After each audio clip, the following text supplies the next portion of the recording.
Continuing with this series of videos, kind of re-explaining or explaining differently or explaining from a different perspective the material presented by people like Professor Lewin, MIT, Yale, big institutions, how they explain physics. So the first argument is basically that they don't really explain why things happen in a sense of causes. They just explain what happens and give you formulas for figuring out what will happen tomorrow. This segment is probably a good illustration of, I would argue the backward order in which things are explained or under-explained. So there's the concept of a Faraday cage that everybody has. A lot of people have some notion of, that you can shield yourself from influences, electrical mostly. I would argue the concept behind that is rather simple, but they don't explain the concept. And then when they demonstrate it, they kind of show it in a way that gives it properties it doesn't really have, extra properties. So maybe I will attempt a little bit of drawing first, just to make it understood what I'm talking about. And so the idea is that you have an electric field that produces, as I've attempted to argue, what's really happening is gravity produces basically two forms of energy, and they're in equal proportions, but randomly mixed. That is, the two are superimposed on each other. They mix, so it's 50-50 of the two types. And what happens when you create a magnet or some other electric fields and other things, they at differences in strength, what they'll do is change that mixture. So as gravity goes into the object that you've changed, physically changed, 50-50 and mixed, it'll come out in a different proportion. So say, for example, a Venn diagraph, it'll come out the other side of the Venn diagraph decidedly not no longer a mixture. At 50-50, it'll be something like, could be. It really doesn't matter. The difference is, the point is, it won't be 50-50. It'll be some difference. And so the positive charge would cause one kind of difference, and the negative charge would cause the opposite. So in this case, negative is the extra electrons. And so we'll use that as just this example. And so when it's a charged object, they're still mixed. So can't really draw that very easily. So it would be the mixture, the red and the brown would be still mixed. Obviously when it's a dipole, the mixture is not going to be as obviously mixed, though when it's a dipole, a not positive charge next to a negative charge, one side will be more red and one side will be more brown. But that's not necessary for this example anyway. So if you have a high charge, a high amount of voltage, 300,000 volts, you create a field that has very far reach. So this comes out here, and so say there's an object now, we're going to put our Faraday cage out here. Across that cage is going to be this difference, and it's going to decline with distance. So it's going to be a 100,000, say, volts, and well, we could have used bigger numbers, so we could say 150, and then we'll have 50 here, the other side. And essentially what this cage is going to do is charge up exactly the opposite of those proportions. That is, the cage, is going to become exactly opposite proportions. It's going to end up being more it's going to end up being, the brown is the strong one, so the brown has the stronger reach, and what's going to happen is that this cage is going to charge up. The red side is going to be the opposite to that ratio. Is that the right way of saying it? I gotta keep. So The 100,000 to the 50,000 is the difference between the strength of this field compared to 50-50 at these locations. So I'm just trying to think of the way to draw it. But the point is that the field would come in looking like this in terms of its strength, so to speak. And the cage, so the field would look like that. The cage is going to do the opposite in a sense, right? These lines are sort of arbitrary. Again, this is a mixture. So that's why it just doesn't look the same. It's a gradient. All right, so this is going from red to brown in a gradient. And this gradient will be exactly the opposite gradient inside the cage. And it'll be opposite going this way lengthwise, not cut across this way. So if you thought of it as lines of strength, then you just kind of understand that the field is going to have one line of strength. The cage is going to charge up exactly the opposite of its strength. Its strength is going to be on one side and the weakness will be on the other. They're going to be exactly the opposite to that ground.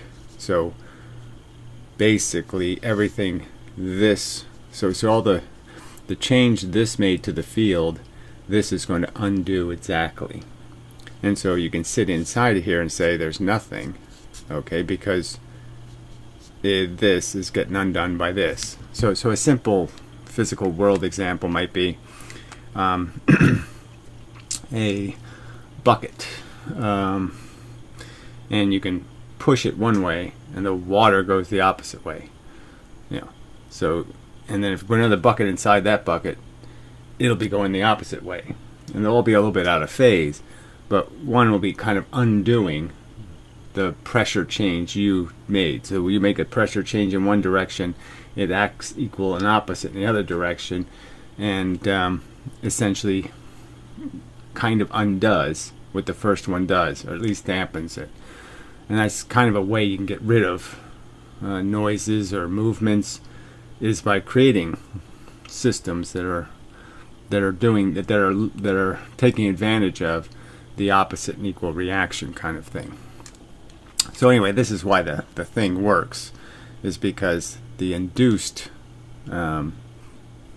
change in the material, like the Venn diagram was changed by charging it. The Venn diagram's field of energy is going to change this material. That material is going to change the environment and would change some other material if there was another one inside. They all affect each other based on their proximity, blah, blah, blah. Well, obviously inside the cage there wouldn't be the dampening ends inside the cage, essentially. So unlike the bucket example, the dampening works very quickly, especially when you have it kind of dramatic in terms of the kind of obvious, and it's all very quick. It's moving the speed of light. Essentially, in this example, there's not too much complexity. There's not wires, there's not coils, there's not something to slow down the progression of a force so that the other thing can't react to it immediately. It's reacting to it late. So in electrical circuits, they're relying essentially on this principle all over the place of induction, but they're creating delays in when the signal gets to induce its counteraction. And that makes all kinds of more complex interactions possible. I think that's enough. And so on to the videotape, as they say, and such. So this is the second half of this lecture, and so it's mostly going to talk about how that effect is being created in different metals, and how to calculate. And in the end, he's going to show the Faraday cage, so I just think it would have been better to say, this is what you're going to end up with as a byproduct of this phenomenon. And it probably would have been a better way, in my opinion, to illustrate or explain. Think of this as three-dimensional. Everywhere on that line, the electric field is zero because you're inside the conductor. So the surface integral is also zero. So Gauss' law says...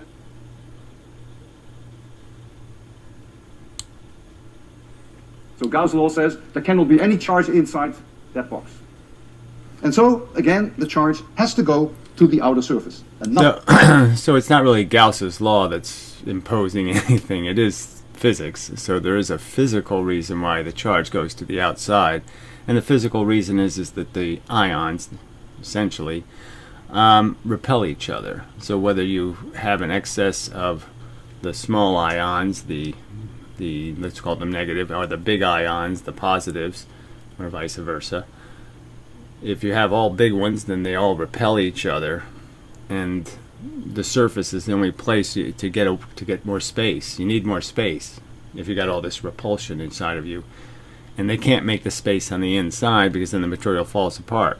So the other explanation for this is that most of the conductors are metals, and the metals can't do a lot of easy expansion and contraction. So if something's going to get ionized, it has to get ionized on the outside. It has to do its big small thing, and more importantly, see, small just makes it sound like there's plenty of space that's smaller, but the repulsive space is what we're talking about, and that's just as big. It needs just as much. The repulsion is the same charge, so it doesn't, distance from repulsion will be the same no matter how big the atom is. So they have to go to the outside, you could argue. So there's lots of physical reasons the charge would go to the outside, not just some Gauss says so. thing will go to the inner surface. And so the conclusion then is that the electric field is zero in the conductor, but the electric field is also zero in this opening. There's never any charge there. And so the whole heart, including the cavity, is an equipotential. There's never any electric field anywhere. There are only electric fields outside the heart, and there are field lines. And these field lines everywhere are perpendicular to the surface of the heart, because the heart is an equipotential. So here you get very funny field lines which go like this. They have to be perpendicular locally where they reach the heart wall. So he's just describing the fact that if it's misshapen, you're going to get a funny field. If it's round, you're going to get a very even field.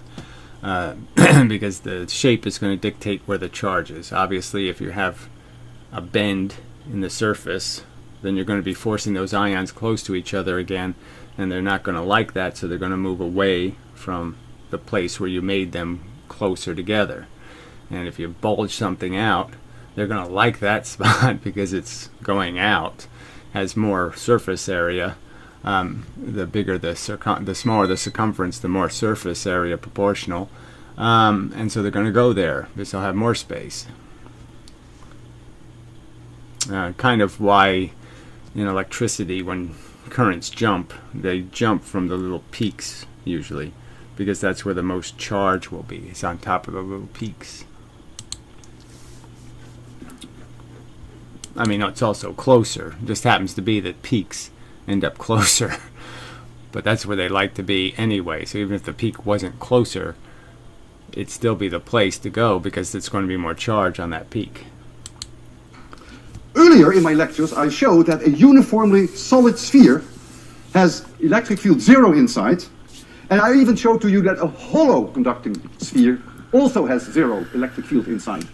Today I have demonstrated that it doesn't have to be. It's sort of the point is it's zero inside because the conductor itself has to do that, just because of its neutrality. So it's essentially making that gradient to the surface. So it doesn't go like there's 100,000 volts here on the surface and then nothing throughout. It's probably a gradient of charge to the zero. A sphere, you don't need spherical symmetry, that any shape, provided that it's a hollow conductor, it has to be a conductor, any shape will give you an electric field of zero inside. And so the point of it being a conductor just means that obviously the charge can be dampened inside the material, where in an insulator, the one surface, the charge essentially can... What's a good way of saying it? There won't be anything in the material to translate anything. So there's no Faraday cage in the non-conductor to compensate for the charge. So the charge on one surface can kind of oblige there to be a charge on the opposite surface that's the opposite, because the two are going to cause that effect. one will feel the other one's charge. One surface will feel the charge on the other surface. And I first want to demonstrate that. I have here something that is not a sphere. It's a paint can. It has some aluminum on top. There's an opening there. It's not perfect. It's not really closed like this is. So the electric field inside will not be exactly zero, but it will be very close. I must have an opening because I want to get in. I want to get charge, see whether there's any charge on the inside. So I must be able to get through. So I'm going to charge this one, and then I will take some charge off the outside and take some charge off the inside, and use the electroscope and see whether we can demonstrate that indeed there is charge on the outside, but there is nothing on the inside. I will use the same method that I used last time when I challenged you to figure out how this works. This is this crazy method which we call electrophorus.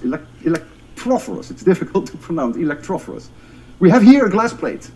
I rub it with cat fur. Think about it again. It's a little problem inside the problem. Metal plate. I put it on top. I touch it. I get a shock. I touch it here. I touch it again. I get again a shock. And I charge this up. I touch it again. I get another shock. Alright, so the glass plate is insulated. Clearly. So the ground is, he's the ground. And so when he touches it, he's just pulling the charge off the insulated glass plate. And so he gets a little shock because it's enough current to pull. So, but he can keep pulling charge off. So it's sort of an indication that the charge density isn't that low, even on a surface. So the word surface doesn't mean just one tiny little bit of a surface. There's layers to the surface because you can keep pulling charge off essentially a parallel surface. The charge isn't moving very well on the glass. It's just in places on the glass, and he keeps being able to pull it off that surface. So that surface must have quite a density of ions on it. I touch it again. Let's get a little bit more on it. The charge on this plate is positive, by the way, that I create on the glass. I touch it. The charge on here is negative, not positive. Put it on again. Touch it. Alright, so that one throws me a bit. The charge on the plate is positive.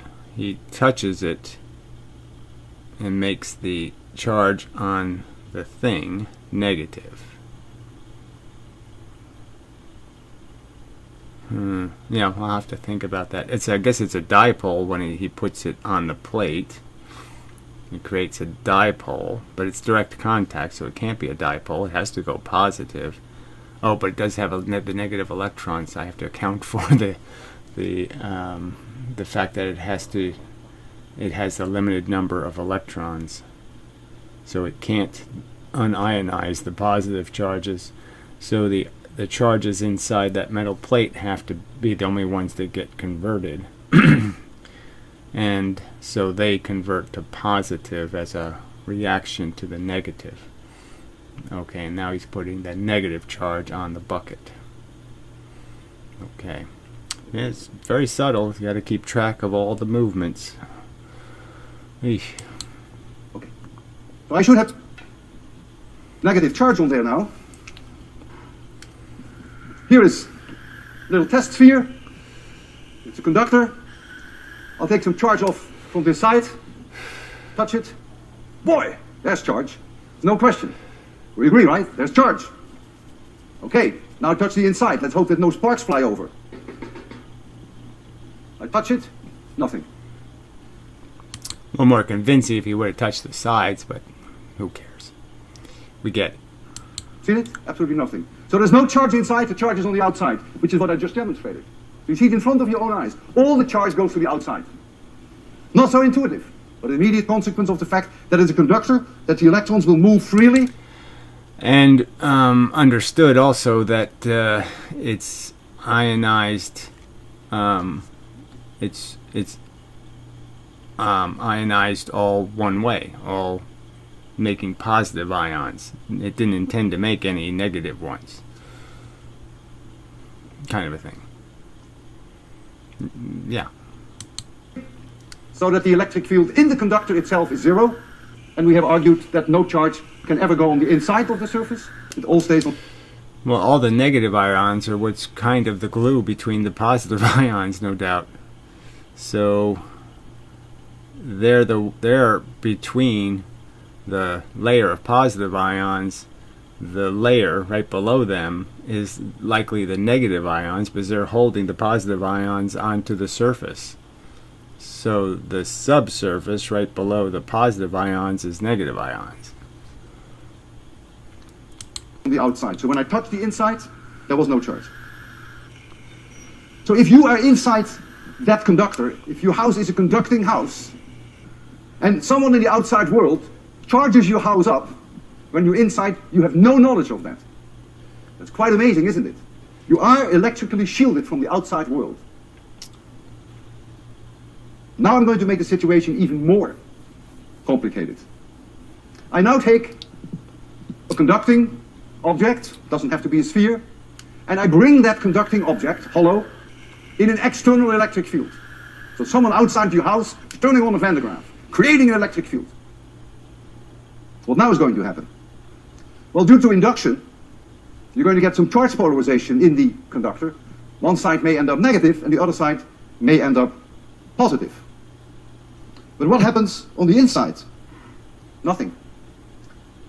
The electric field in the conductor must stay everywhere zero. It is a static electric field. And so no charge can accumulate here, and no charge can accumulate on the inside.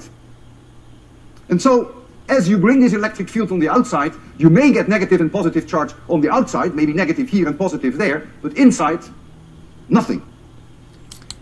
And again, it wouldn't be nothing unless you're undoing what is already in the environment, so to speak. And so the environment's going to be gravity and whatever you're adding to gravity. And that will be undone by the inverse reaction the metal, the conductor, will have to that field. It will charge in exactly the opposite direction, in the sense that the more positive energy that reaches you, the more negative ions that'll create, and the more negative ion, the more negative will create more positive.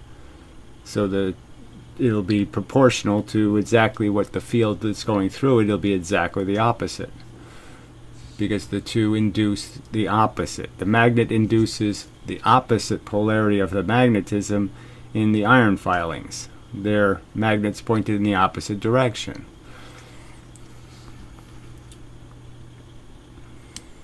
You are inside electrically shielded from the outside world, in the same way that you were when someone was trying to put charge on your house. Now someone is trying to zap you with electric fields. Nothing will happen inside. You will never see an electric field inside. I will show you a interesting drawing, interesting figure, which is a conducting box. It's closed. The cut that you see open is just to allow you to look inside, but it is closed from all sides.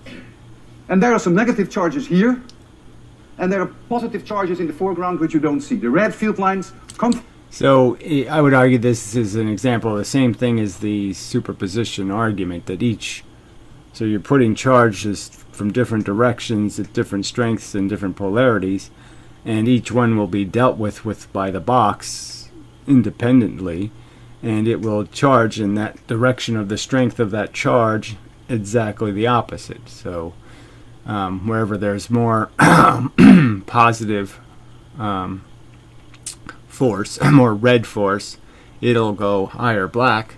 Where it's more black force, it'll go higher red. Anywhere there's a disproportion, it'll essentially do exactly the opposite to neutralize it. And it's not attempting to neutralize it, it's just a consequence of you pushing here at one end and the water rising at this end. It's just the consequence of that. It's just doing what you're obligating it to do by pushing with certain force, and the consequence of that push is to create the opposite ions. I don't know how to perfectly say it. The analogies are close enough. From positive charges end up on the box, and the negative field lines go from the box to the negative charges. There is clear polarization. The box itself is neutral. I started with a neutral box. But because of this electric field, I get polarization. I end up with negative charge on the box here, only on the outside. Positive charge on the box here, only on the outside. Inside, electric field is zero. No. It's sort of obvious how the box is going to charge just because he put the charges in positions where they're obviously polar. So he's put all the negative charge on one corner and all the positive charge on the other corner. It would have been more interesting perhaps to have them on opposite corners, have one red over there and red over here, and then one negative maybe, and that might have been a better illustration of how they have to mix through superposition. That is, just by adding each individual effect. Charge anywhere inside.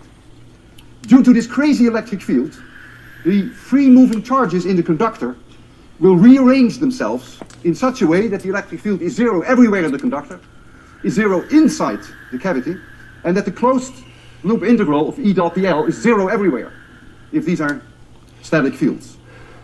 And it is clearly impossible for us to ever calculate how that charge configuration at the surface will have to be in order to meet all those conditions. But nature can do this. Well, if you simplify it slightly, you probably could configure it pretty easy, make the metal thin and do this and do that, a few little tricks. You could probably make it pretty easy to calculate. Effortlessly. And it can do it extremely fast, obeying all the laws of physics. It puts very quickly plus charge here and minus charge there. Make sure that there's no charge on the inside of the surface. It makes sure that the electric field is everywhere zero inside and in the box. And it also makes sure that the closed loop integral of E dot dl must be zero everywhere. And therefore the box and everything inside becomes an equipotential, so it also arranges matters so that the field lines, wherever they intersect with the box, are always perpendicular to the box. Right, so you could argue that, the water example, put a bucket of water in a wagon or something, you push it this way and the water goes up that way, opposite reaction kind of thing, takes a little bit of time because, it's got to go through all these molecules, have to move.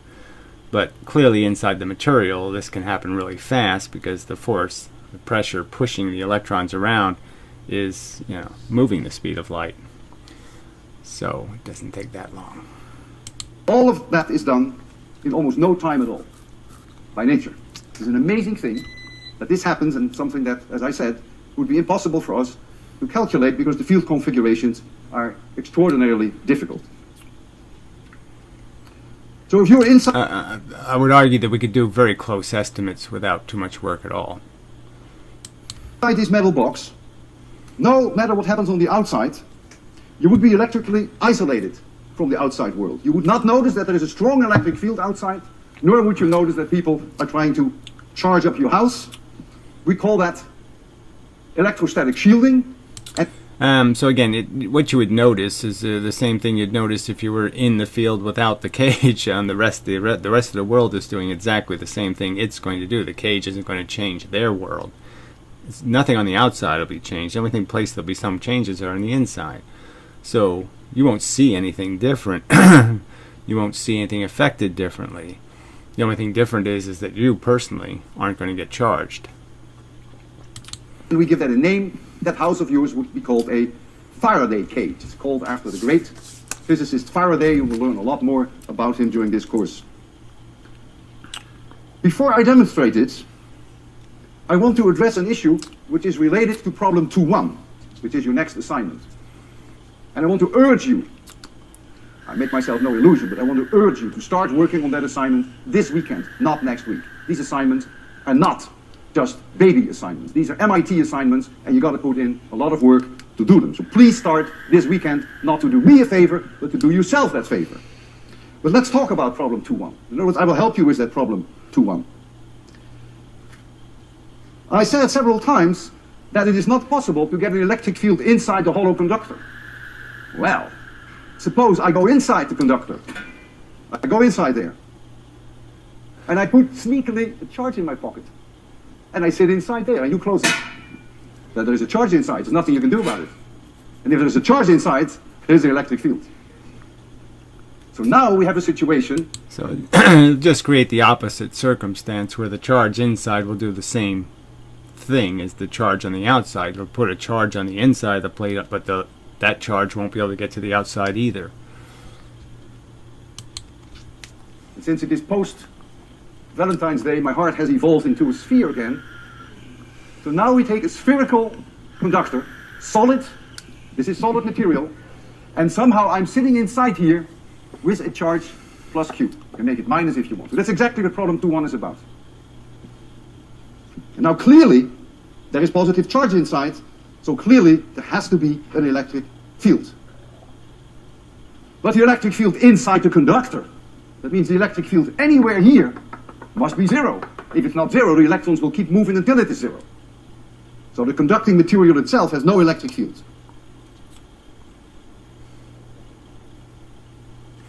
What does that mean now with respect to any charge on the inside surface? In a sense, this is again a surface argument, that the surface is just going to become the dipole that is an opposite reaction to the existence of the charge. So what the charge is doing, like if the charge are further away from the plus on one side, that side will, the further away you are, then it'll go weakly negative. The other side that's close is going to go strongly negative, and it's just going to create an inverse to the neutral at the end. So the surface always just says, by the time you get to the end of the other surface, there won't be anything. So, but I'm not sure about the no charge in this inside. If you actually did split it, you would say if you could actually separate the two metals into two rings, there would be charge between the rings. Now there must be charge on the inside surface. Because now, if I make this my Gaussian surface, which is now a spherical surface, a closed surface, Mr. Gauss says that the closed surface integral of E dot dA over this surface must be zero, because the electric field is zero anywhere. That's the same as all the charge inside divided by epsilon zero. So the charge inside must be zero. Since there can be no charge in the conductor itself, negative charge must now accumulate on the inside of that surface. So that the net charge inside this surface is zero. So now we do get charge on the inside. And how much charge do you get on the inside? Exactly minus Q, so that the sum of the two is zero. Now this conductor originally was neutral. It had no net charge. So therefore, on the surface of the conductor, we must now see charge plus Q. Because the minus charge on the inside came from the conductor itself, and so the sum must be zero. So now you get a peculiar situation that the plus... Okay, so what I said was incorrect. So it goes to the outside, so you end up with, because the charge came from the inside, it's going to also leak to the outside. So it just has to do with inside, outside. So again, it just has to do with the charge seeking the biggest surface to be on, the place where it can spread, because the charges repel. So they want to go where they can repel, where they can have lots of room to hate each other. And so that's probably more what this is about. So when the charge is on the inside, there's no choices. It's stuck with the interior surface. It's not given the option of some other bigger surface to charge. Q charge inside, which creates an E field inside, creates negative charge on the inside, the same in magnitude, opposite in sign, and plus Q charge on the outside. And the electric fields, they're very complicated. The electric fields, let me try to put them in. I would imagine that if this charge Q is closer to this wall than to this wall, that the negative charge here will be larger in density than there. It's really an induction effect. The negative charge wants to go to this plus. That's really what's happening. And so since this charge is closer to this wall than to that wall, it will be able to attract more electrons. And so it's clear that the density of charge here should be higher than there. And so the field lines, always perpendicular to the equipotential, so they must be always perpendicular to the wall, sort of like this. So I put in a few field lines. But here, the field will be stronger than there. So there is a field inside. I wonder if that leaks into the external. Does the external field likewise maintain because you're off center, that off centeredness, I would assume it does. What now is the charge distribution on the outside? Here we go. That is the hardest of all. And by no means so obvious. It turns out that the charge on the outside, on this sphere, because it is a sphere, will be uniformly distributed. Because it's a conductor. And it is not intuitive, and it is not obvious. It's a conductor, so that's why. Yeah. So that's good. So that's an interesting phenomenon. That one I'll have to think on. Nothing in conflict with anything I've said, but I just mean it'd be the interesting one to figure out the migration of a single atom or a single ion through the process of concentrated here and then spreading through the conductor to eventually end up even on the outside. But yeah, you would think the charge on the outside is always going to go even on a sphere, just because of the fact that the ions are repelling each other evenly. So there's always even pressure across that surface, and nothing's going to change that. Nature must obey all laws of physics. The conductor must become an equipotential. There can be no electric field inside the conductor. The electric field lines have to be everywhere perpendicular to the surface. The closed loop integral of E dot dl must be zero everywhere. And the only way that nature can do that is by making the charge distribution on the surface uniform. And that is amazing when you think of that. It's independent of the position of that charge plus Q inside. So if you start to move around with that charge plus Q inside, the outside world will not know.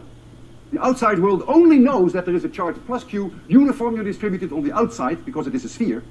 That would not be the case if it were a heart. But the outside world has no way of knowing that you are moving that charge inside around. So I am sitting inside there, and suppose... So that probably would be an interesting experiment just to do with the Venn digraph. He's going to do the Faraday cage thing where he's going to charge from the outside the cage. But it would be interesting to put the Venn digraph in the cage and at different locations, and it makes no difference to the symmetry of the charge radiation. I guess that's a way to say it. Charge radiation. Charges radiate. I crawl inside there with a rubber rod and with a cat. Everything radiates. And I use the rubber rod on the cat, creating positive and negative charge, same amount. The outside world will not know because I don't change the charge inside. I only have this plus Q in my pocket. The fact that I create plus on the cat and maybe minus on myself, the outside world will never know because the sum of the charges is still Q. They may hear the cat scream. That's all they can hear. But they have no way of knowing that I'm fooling around there with charges. And so the outside world has no way of knowing what happens on the inside. And we call that electrostatic shielding. That's the effect of a Faraday cage. I want to demonstrate when I bring this can in the electric field. It's a conducting, hollow object. I bring it in an electric field of the Venn digraph. The thing is a conductor. I will show you that because of the induction, you're going to get, like you see on that figure, you're going to get negative charge on one side, positive charge on the other side, and zero charge on the inside. And the positive and negative charge will only exist while the Venn digraph is on. So when if he turns it off, then it's going to go, the two charges will neutralize each other. Because they're only made out of the electrons in the bucket. So the bucket's electrons are basically going to be the limited supply of electrons. They're going to just basically ionize into two kinds of ions, positive and negative. And they'll want to go back, but they can't until you get rid of this pushing pressure. So you're pushing now from the center and just kind of sloshing them out, so to speak. It's quite amazing, isn't it? If this were positive, let's assume it is, then this side becomes negative, this side becomes positive, the whole thing is in equipotential, no charge inside. Quite amazing. So let's turn on this. The Venn digraph. So we create that electric field. We turn on the... So you can just think of it as the Venn digraph now is producing more brown and less red, and the bucket's just going to convert to less red and more brown. Just the opposite of whatever the Venn digraph is producing. So inside, everywhere you look, the shielding is, it's like having an ultraviolet filter and having an ultraviolet source that's disproportional, and the filter just moves to the spots where you need it. It's just blocking it where it's the strongest, there's exactly the right filter for every spot, so everything just looks like the same color. Now, these analogies aren't perfect. Electroscope. Here is my little ping pong ball conducting, and I'm going to touch first the can on your side, on your left side. There we go. And I bring this charge on the electroscope. Boy, nice charge. I now touch the other side, and I will approach the, I heard a spark. Sparks are always bad. I approach that electroscope, and if the reading of the electroscope, if the reflection becomes less, as we discussed earlier, it means that the polarity that I have on here is different from the polarity on the electroscope. And you clearly see that. The reflection becomes less. So the charge that I took off... The spark, in that case, couldn't be a bad thing, just because the bucket is so much more dense than the little ball, that obviously the spark went from... But the bucket owned the ball. On this side has a different polarity than the charge that I took on from that side. But yet, it's an equipotential. All that strange polarization of charges takes place at the surface. And now I will try to get inside to see whether I can get some charge from the inside, and there shouldn't be any. Ooh, I have to take this charge off, of course. And I touch this, and you see no charge. So you've seen three things, which is quite amazing. That the charge on this side has a different polarity from the charge on that side, and that everything happens on the surface, nothing happens on the inside. I could not get any charge from the inside. Now, we're going to experiment with more dangerous stuff, and that is with the Venn diagram. Here you see a Faraday cage which has some openings. It's not solid conductor, but it has small openings, which doesn't change the situation too much, maybe only a little. And I'm going to go inside that cage. This would also be a nice Faraday cage, but it's very hard for me to crawl in there. And if I go in there with a radio, just like the radio in your car, then you may not be able to hear the radio, even though radio waves is a difficult story, because the shielding that we discussed is only electrostatic shielding, and radio waves are electromagnetic radiation with strongly changing fields. So it may not be as perfect a shielding as you may think. But we all know if someone breaks off the antenna of your car, which happens in Cambridge all the time, you have no reception inside, because your car is a Faraday cage. And so what I will do... I'd also add that sort of an important thing to understand is the electromagnetic waves, which are not waves, they're streams of particles. They're all the one color. They're all brown energy. You know, they're all just one form of the energy, the electron form. So they have the gravity, the other side portion exists. They're just shooting one kind. So the change that electromagnetic waves make to the net field is not proportional. It just shoots extra, essentially. No, it's not extra.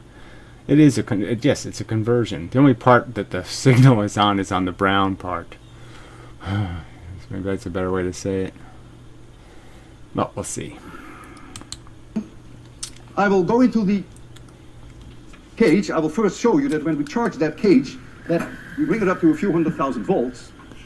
I'll just hold some tinsel in my hand to convince you that, yes, indeed, this cage will be charged by the Venn diagram, provided there is contact here. And we'll see that, yes, Marcos, give me the full blast. Let's just look at the tinsel. I think he could have trusted us for that one. We could have trusted him. I don't think he has to prove that he's got a metal ball touching the cage, so it's all electrified. Yeah, we get it. You see this tinsel clearly indicates, like an electroscope, that I'm being charged now. So I'll jump off if you can discharge. Then I will go inside. I will have the tinsel with me. So I will show you that inside there, when they charge that cage, that the tinsels will not spread out. And I will bring with me this wonderful radio. And So the woman who opposes embalming is a suspect. I didn't plan that, believe me. Grandmother of 10 denies the charges and tells a reporter she's not quote innocent. I'll first go in without any charge. So don't do anything.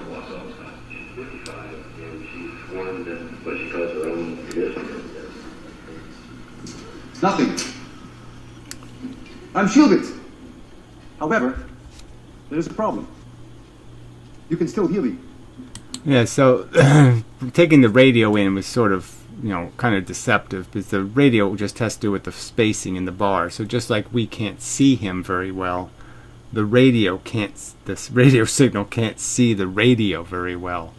And it's even more so because the radio is sensitive to the polarization of the radio is much wider in these directions. And so the radio waves are getting blocked substantially. They're we can see maybe a 25% of Professor Lewin. The radio can see like 1%. It's just barely can see anything there. So in a sense, he's just making it opaque. So, but it has nothing to do with charge. So I don't know what the radio's for. This is a polarization thing. This has to do with how big the spacings are on the cage. It has nothing to do with the cage. And I'm wearing a transmitter. And the receiver is Yeah, see, so the transmitter obviously is strong, number one, so it's more than enough force, where the radio is often barely enough.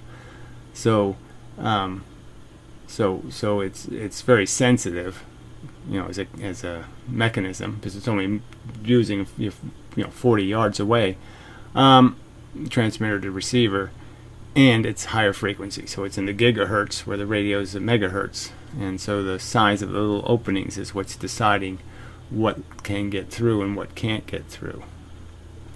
We're outside this box, so why can't you still hear me? That means that the kind of radio waves that I am transmitting, a very high frequency, it's not a static field, so somehow they can get through. So the shielding is not perfect for fast changing electric fields. But it's Somehow. See, these are the kind of statements that in physics shouldn't be saying somehow. They should do a little better than that. good enough for AM radios. So now I'll go in, and I'll try to be brave, and he's going to try to zap me now, to electrocute me. Since I've taken 802, I'm not afraid. It's on my head, that's a different story. Okay, Marcos, do the best you can. Here are the tinsels. Running up, 100,000 volts, 200,000 volts. I feel as happy like a clam at high tide inside here. Nothing is happening. I'm not worried at all. If lightning were to strike me, who cares? I'm in a Faraday cage. Not going to spoil my weekend. I can touch the inside. There's no charge anywhere here. My weekend won't be spoiled, and I hope that the new assignment is not going to spoil yours. The irony is the cage appears to be separated from ground. But it can't be, because it's obviously creating these sparks. But theoretically, that's all you'd have to do too, is just separate from ground, and you won't feel it either. But anyway, I think that was enough. I think we got it covered. See you next Tuesday. All right. So I think that's enough of a video. And so till the next time and such.